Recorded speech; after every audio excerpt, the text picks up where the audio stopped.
ओम शान्ति। आज 2079 साल श्रावण 19 गते बिहिबार तदनुसार 4/8/2022 को प्यारे बाबुको मधुर महावाणी छ।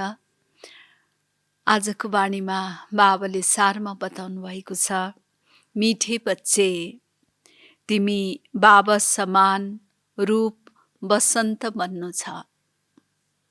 ज्ञान योग धारण गरेर फेरि पात्र हेरेर दान गर्नु छ।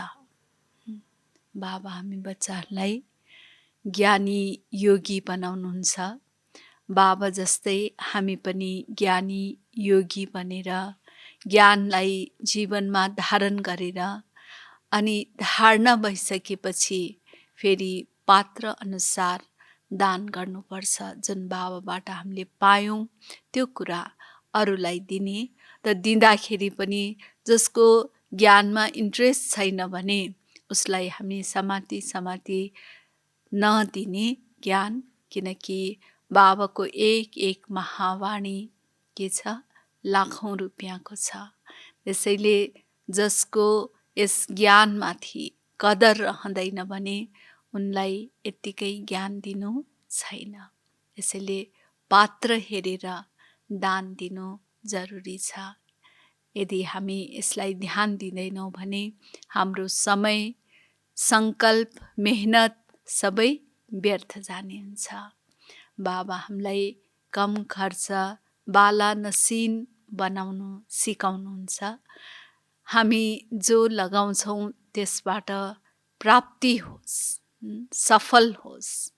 त्यसैले पात्र हेरेर दान दिनु जरुरी छ। प्रश्न छ, कुन चाहिँ चलन द्वापरबाट चल्दै आउँछ तर सङ्गममा बाबाले त्यस चलनलाई बन्द गराइदिनुहुन्छ?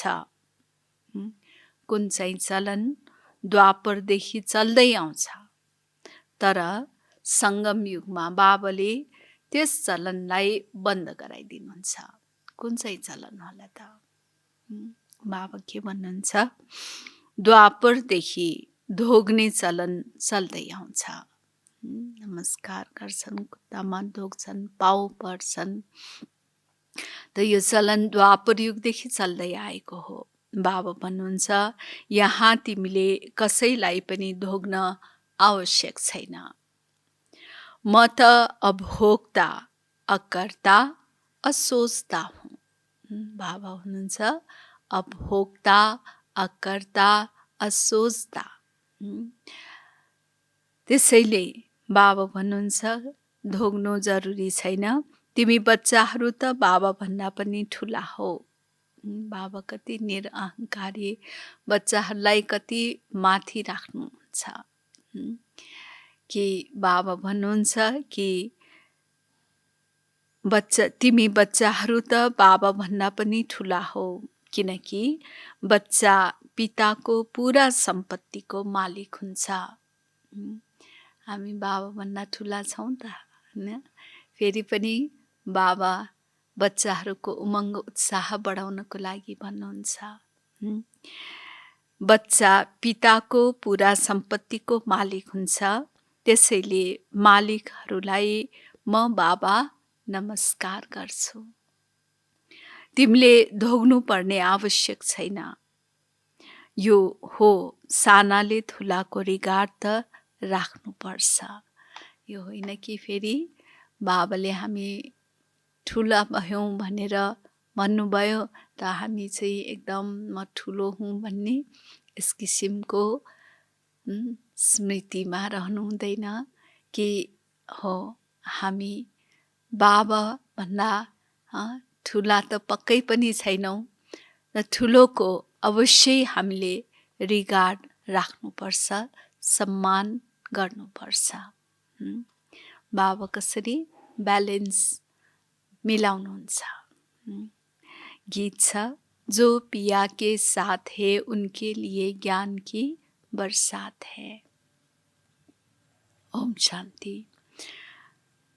बरसात त हर वर्ष हुन्छ। त्यो पानीको बरसात यो हो ज्ञानको बरसात जो कल्प कल्प हुन्छ।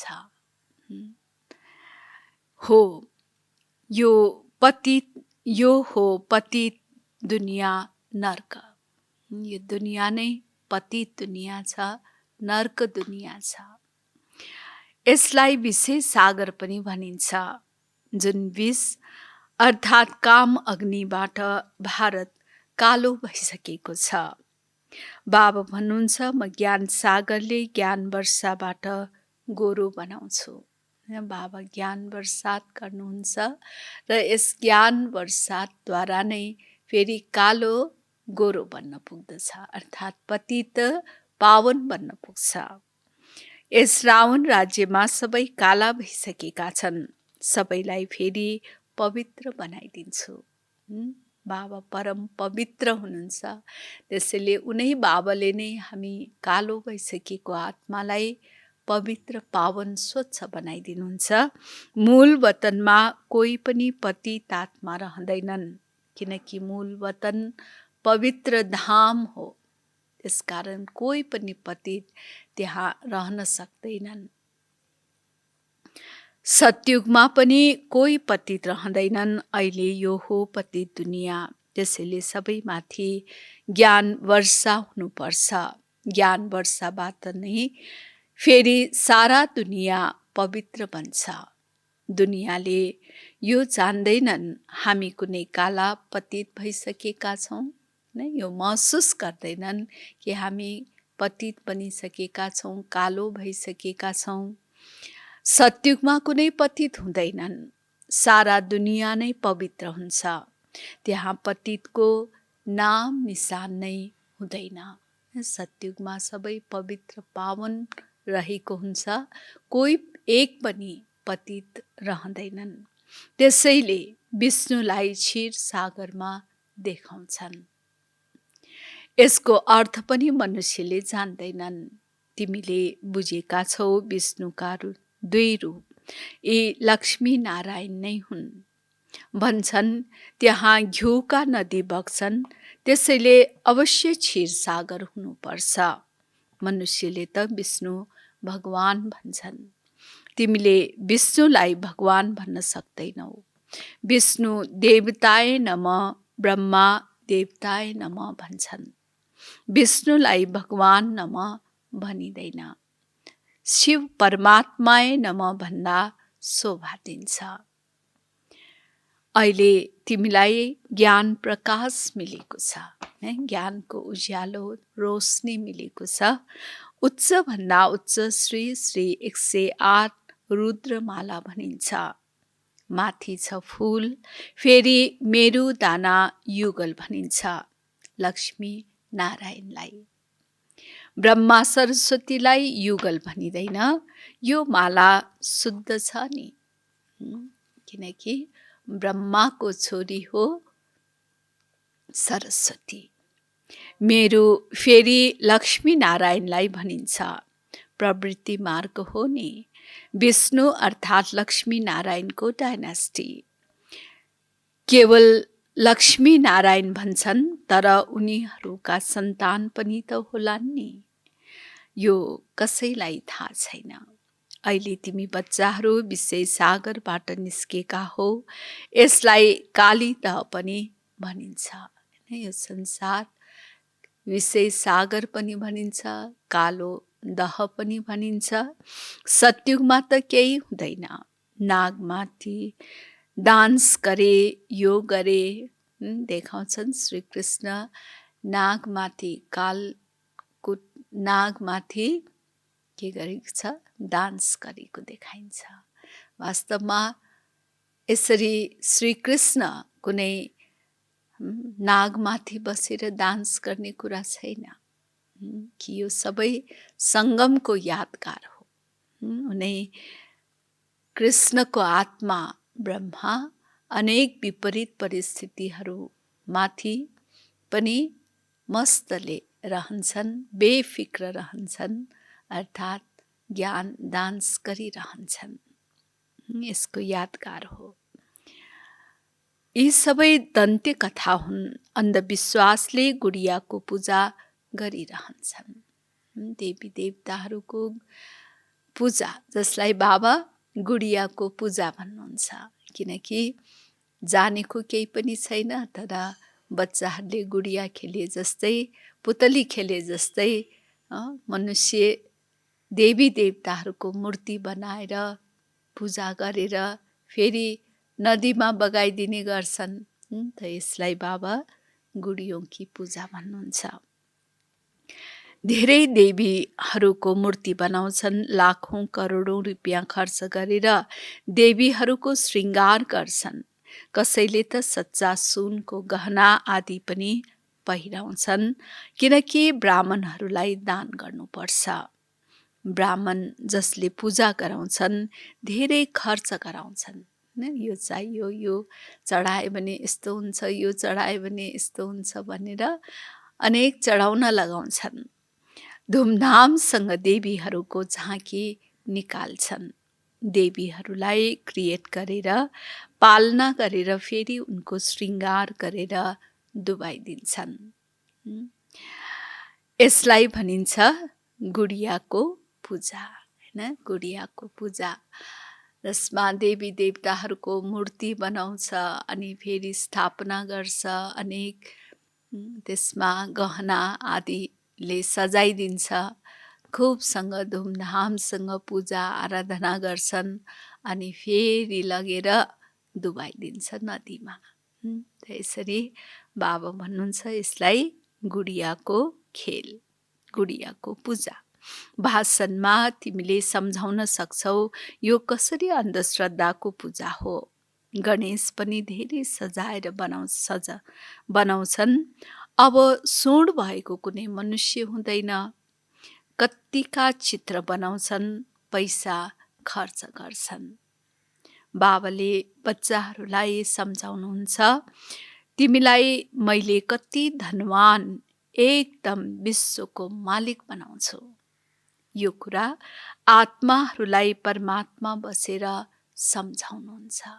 यी सब कुराहरूको स्पष्टीकरण स्वयं परमात्मा बसेर आत्माहरूलाई सम्झाउनुहुन्छ। कसरी अन्धश्रद्धामा रुमलिएका आत्माहरूलाई ज्ञानको रोशनी बाबा प्रदान गर्नुहुन्छ। यो पनि जानेका छौ जसले कल्प पहिला पढेका हुन्छन् र श्रीमतमा चलेका छन् उनै चल्छन्, पढ्दैनन्, घुम्छन् फिर्छन् भने बिग्रन्छन्। दास दासीहरूले सानो पद पाउँछन्। अहिले तिमी बच्चाहरूलाई अविनाशी ज्ञान रत्नबाट कति धनवान बनाइरहनु भएको छ।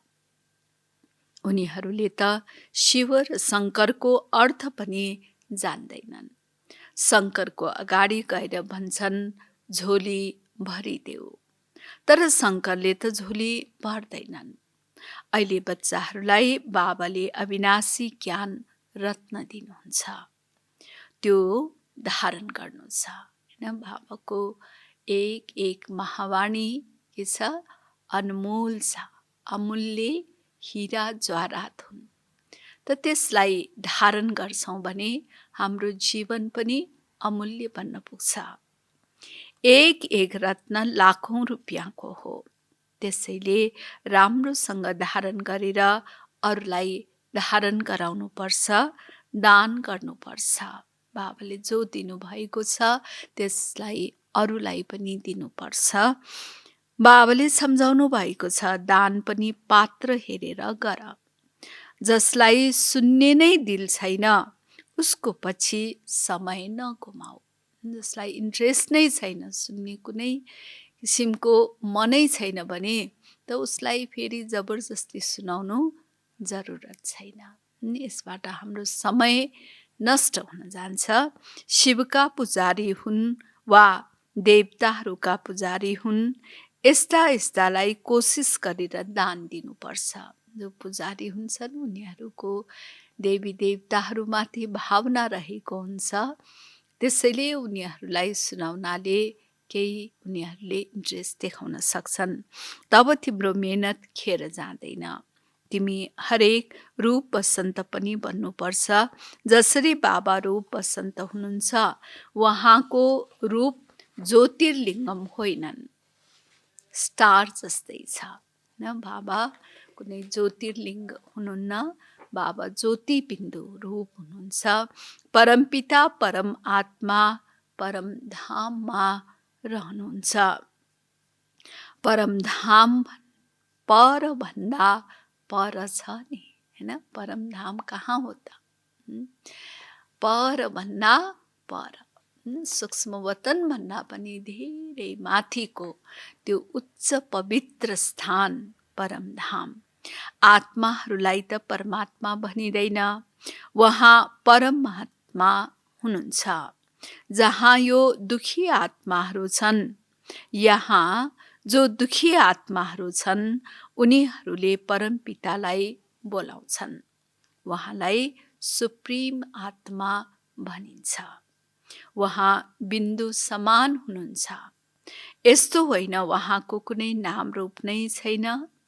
ज्ञान सागर हुनुहुन्छ, पतित पावन हुनुहुन्छ। दुनियाँले त जान्दैनन्। सोध, परमपिता परमात्मा कहाँ हुनुहुन्छ? भन्छन् सर्वव्यापी हुनुहुन्छ। अरे, उहाँलाई पतित पावन भन्दछौ, उहाँले पावन कसरी बनाउनुहुन्छ? केही पनि बुझ्दैनन्। यसलाई अन्धेर नगरी भन्छ। तिमीलाई त बाबाले हर कुराबाट छुटाइदिनु भएको छ।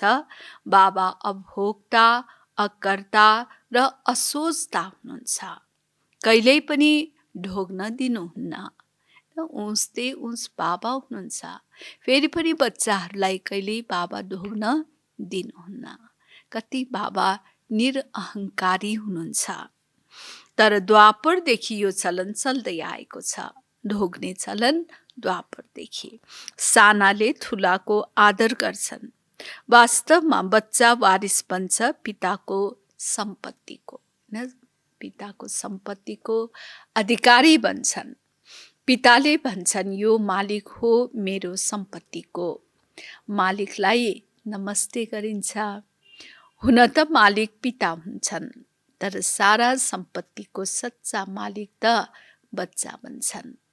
तिमीलाई कहाँ भन्छु र, पाउ पर, यो गर, कहिले बाबाले भन्नुभएको छ? छैन। बच्चाहरू मिल्न आउँदा बाबा भन्नुहुन्छ शिव बाबालाई याद गरेर मिल्न आउनुपर्छ।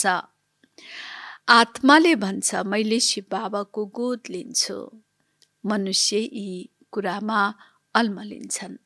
शिव बाबाले यी ब्रह्माद्वारा बच्चाहरूलाई एडप्ट गर्नुहुन्छ। निराकार शिव बाबाले ब्रह्मा बाबाद्वारा बच्चाहरूलाई आफ्नो बनाउनुहुन्छ, गोदमा लिनुहुन्छ।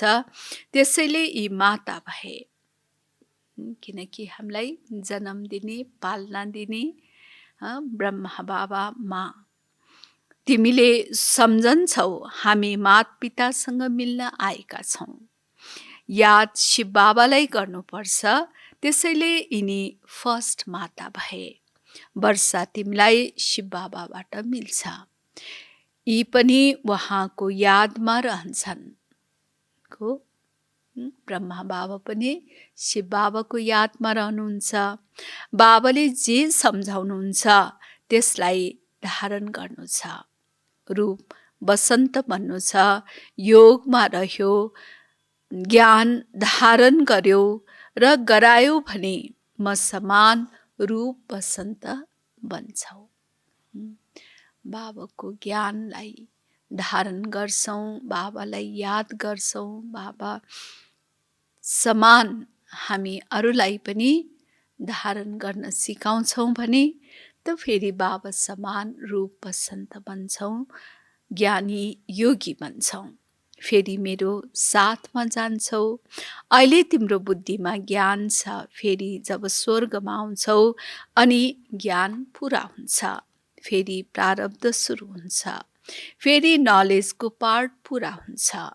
यो हो बडो गुप्त कुरा, कसैले मुस्किलले सम्झन्छन्। यो पढाइ पढ्ने समय केवल यही सङ्गम युगको बेला हो। अरू बेलामा त हामी यो पढाइ पढ्दैनौँ। सतयुगमा हामीले यी सब कुराहरू बिर्सिन्छौँ। अर्थात् यो हाम्रो पढाइ पढ्ने पार्ट सतयुगमा रहँदैन। त्यसको प्रारब्ध हामी प्राप्त गर्छौँ। वृद्ध माताहरूलाई पनि बाबाले सम्झाउनुहुन्छ, एकलाई नै याद गर, दोस्रो न कोही। बाबाको पासमा गएर फेरि कृष्णपुरीमा जान्छौ। यो हो कंसपुरी, यस्तो होइन। कृष्णपुरीमा कंस पनि थियो। यी सबै दन्त्य कथा हुन्। कृष्णकी माताका 8 बच्चाहरू देखाउँछन्। यो त ग्लानी भयो। कृष्णलाई टोकरीमा राखेर जमुना पारी लिएर गए। फेरि जमुना तल गइन्, होइन। एकदमसँग नदी उर्लेर आउँछ। जब श्री कृष्णको चरण चुम्छ अनि फेरि तल गएको देखाइन्छ। त्यहाँ त यी कुरा हुँदैन। अहिले तिमी बच्चाहरूलाई ज्ञान मिलेको छ। बाबा भन्नुहुन्छ, पहिले जे कुरा सुनेका छौ त्यसलाई भुल। बाबा भन्नुहुन्छ, यी यज्ञ तप आदि गर्नाले मसँग कोही मिल्न सक्दैन। आत्मा तमो प्रधान बन्नाले पखेटा टुट्छन्। अब यो सारा दुनियाँलाई आगो लाग्नु छ। होलिका बनाउँदा आगोमा कुकी पकाउँछन्। यो कुरा हो आत्मा र शरीरको। सबैको शरीर जल्छ, बाँकी आत्मा अमर बन्छ। अहिले तिमी बच्चाहरूले बुझ्न सक्छौ, सत्युगमा यत्तिका मनुष्य, यत्तिका धर्म हुँदैनन्। केवल एक धर्म रहेको हुन्छ, आदि सनातन देवी देवता धर्म। केवल एउटै आदि सनातन देवी देवता धर्म हुन्छ।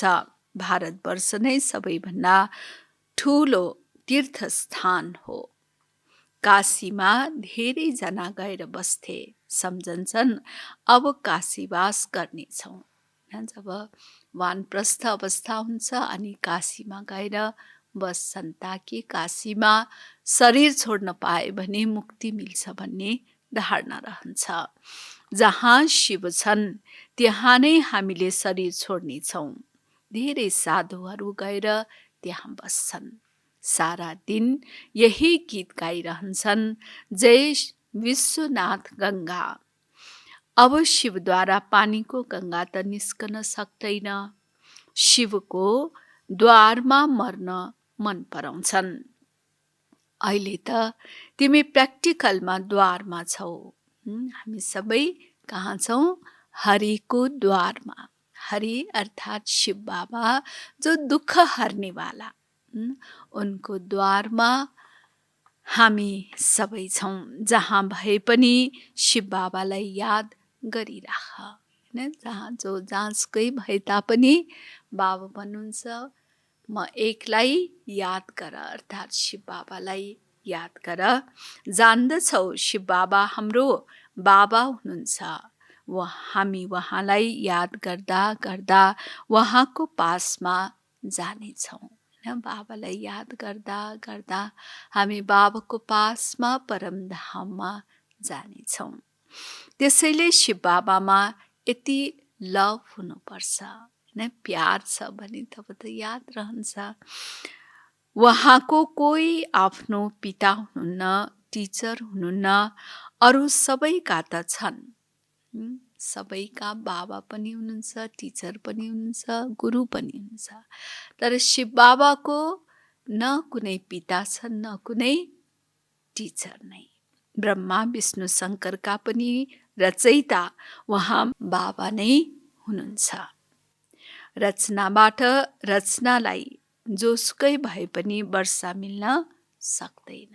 रचनाबाट रचनालाई वर्षा मिल्न सक्दैन। जस्तो पिताको सन्तान छन् भने त दाजुभाइबाट कुनै वर्षा प्राप्त हुन सक्दैन। वर्षा सधैँ बच्चाहरूलाई बाबाबाट मिल्छ।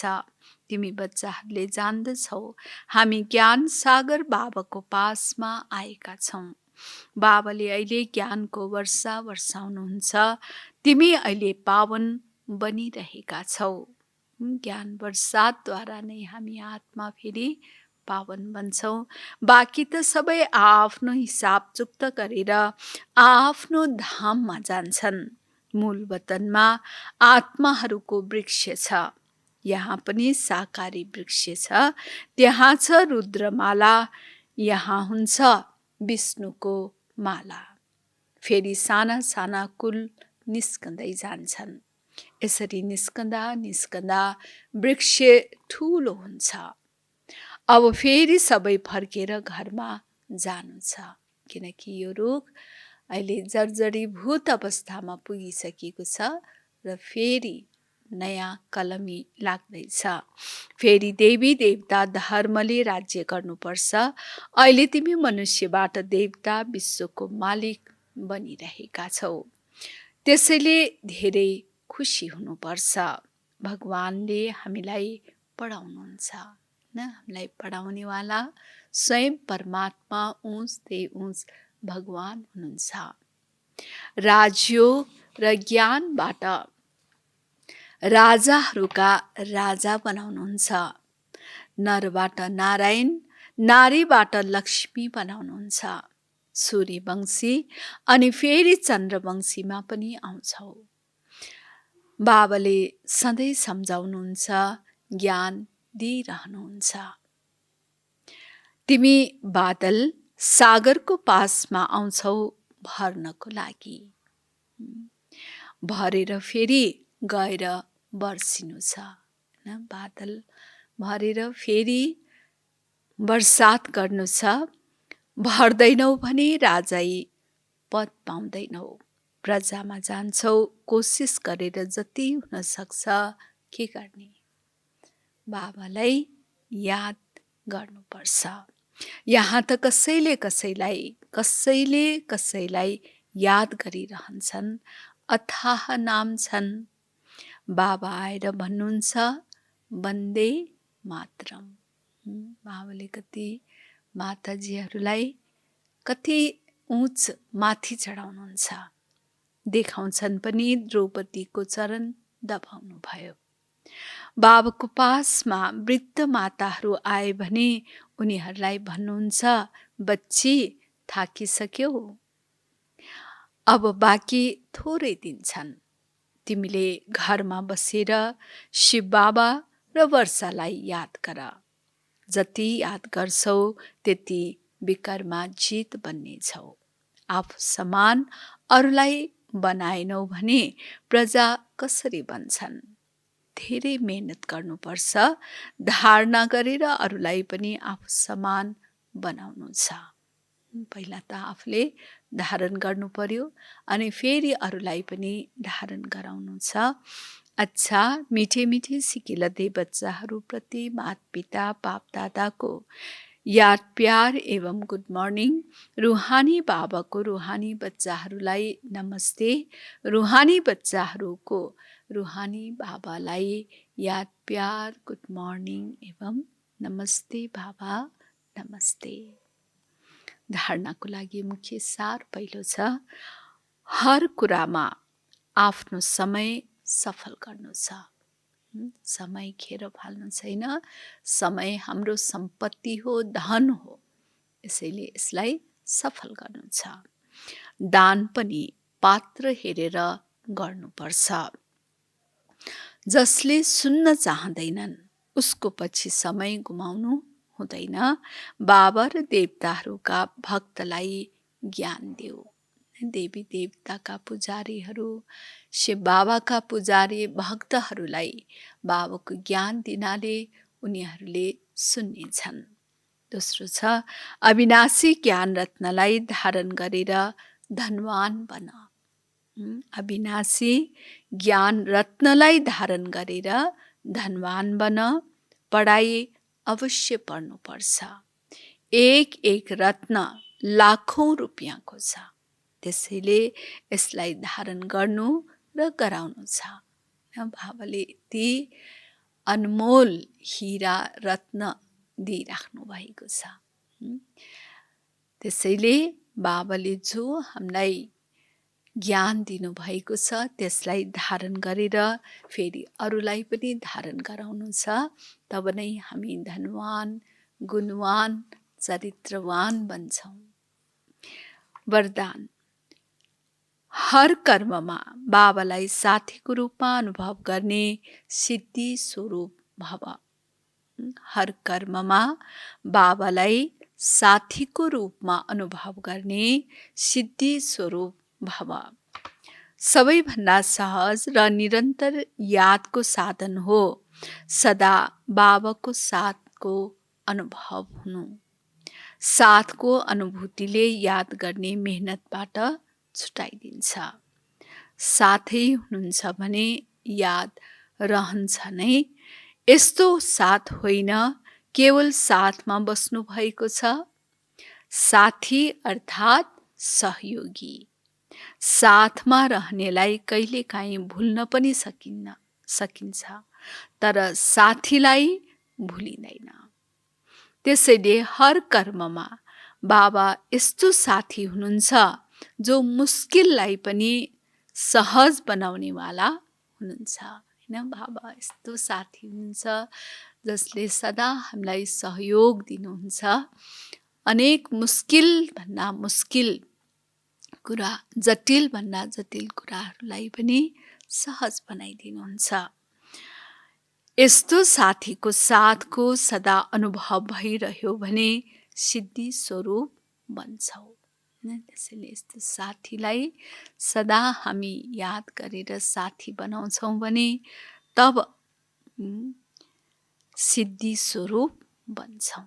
स्लोगन: विशेष आत्मा बन्नको लागि विशेषतालाई नै हेर, विशेषताको नै वर्णन गर। त्यसैले बाबा हामीलाई विशेष आत्मा बनाइराख्नु भएको छ। त विशेष आत्मा बन्नु छ भने के गर्ने? हर एकको विशेषतालाई हेर्ने, हरेकको गुणलाई नै हेर्ने, उनको अवगुणलाई नहेर्ने, उनको गुणलाई हेरेर गुणको नै वर्णन गर्ने। मातेश्वरीजीका अनमोल महावाक्य। हामीले यी स्थूल नजरबाट जे जति पनि देख्छौँ, जान्दछौँ, अब यो कलियुगको अन्त्य भएर सत्युगी दैवी दुनियाँको स्थापना भइरहेको छ। हाम्रो नजरमा यो कलियुगी दुनियाँ समाप्त भइसकेको छ। जसरी गीतामा भगवानको महावाक्य छ, प्यारा बच्चाहरू, यी जुन गुरु गोसाई आदिलाई देख्छौ, यी सबै मरि नै सकेका छन्। हुन त हामीले सम्झन्छौँ जुन यो सारा मनुष्य सम्प्रदाय छन्, यी सबै कलियुगसम्म आइपुगिसकेका छन्। त्यसैले त परमात्माको महावाक्य छ, मैले यस आसुरी दुनियाँको विनाश गरेर दैवी सृष्टिको स्थापना गर्छु। तब हामीले भन्न सक्छौँ सबै मरि नै सकेका छन्। त्यसैले हाम्रो यस दुनियाँसँग कुनै पनि कनेक्सन छैन। भन्छन् पनि पुरानो दुनियाँलाई नहेर, नयाँ दुनियाँको लागि साप्ताहिक कोर्स गर। किनकि नयाँ दुनियाँको स्थापना हुँदैछ। अर्थात् हामी त्यही नयाँ दुनियाँमा रहनेछौँ। त्यसैले हाम्रो लागि यो दुनियाँ छँदै छैन। हुन त मनुष्यले सम्झन्छन् हामीले राम्रो कर्म गर्छौँ, दान पुण्य गर्छौँ, फेरि आएर यसै दुनियाँमा भुग्नेछौँ। तर यो जुन हामीले जानिसकेका छौँ, यो दुनियाँ अब समाप्त हुनेछ। त्यसैले यस विनाशी दुनियाँको प्रारब्ध नै विनाशी छ। त्यो जन्म जन्मान्तर चल्दैन। अब हेर, हाम्रो नजर र दुनियाँको नजरमा कति फरक छ। तर यो निश्चय पनि तब बस्छ जब यसमा निश्चय हुन्छ। हामीलाई पढाउने को हुनुहुन्छ? हामीलाई पढाउने को हुनुहुन्छ त? यस कुरामा जब निश्चय हुन्छ, हैन, तब नै बाबा भन्नुहुन्छ कि के हुन्छ? हामीलाई पढाउने स्वयं भगवान परमात्मा हुनुहुन्छ त यो दुनिया विनाशी छ, नाशवान छ। यो दुनिया अब चल्ने छैन, समाप्त हुनेछ। त्यसैले यो दुनियाको जति पनि प्रारब्ध छ यो पनि नाशवान छ, विनाशी छ। अच्छा, ओम शान्ति, ओम शान्ति।